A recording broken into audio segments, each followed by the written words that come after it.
Happy Ganesh Chaturthi সকলকে জানাই। আজ আমি সকাল সকাল নিজে হাতে বানিয়ে ফেললাম মোদক, ভগবানকে নিবেদন করব বলে।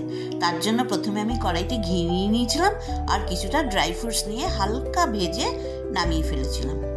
এবার কড়াইতে আবারও ঘি দিলাম, দিয়ে এবারে এক বাটি সুজি দিয়ে সেটাকে ভাজতে শুরু করলাম।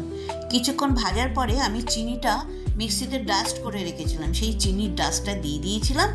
আর তার সাথে আমি দিয়ে দিয়েছিলাম 2 বাটি গুঁড়ো দুধ, দিয়ে আবারও নাড়াচাড়া করে ভাজা ভাজা করে একটা প্লেটে রেডি করে রাখলাম।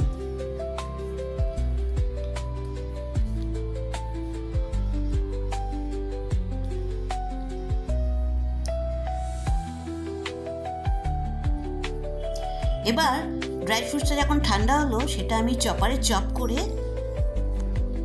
সেগুলো আমি ভাজা সুজিগুলির সাথে মিশিয়ে মিক্সিতে আমি আবারও একবার ডাস্ট করে রেডি করে রেখেছিলাম।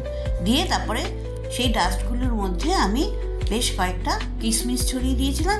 দিয়ে এই মিশ্রণটা যাতে একটু আঠালো আঠালো হয়, তার জন্য আমি সামান্য ছোট চামচের 2 চামচ দুধ দিয়ে সেটাকে আঠালো করে নিলাম। দিয়ে এবারে মোল্ডে তাকে দিয়ে ব্যাস রেডি করে ফেললাম মোদক।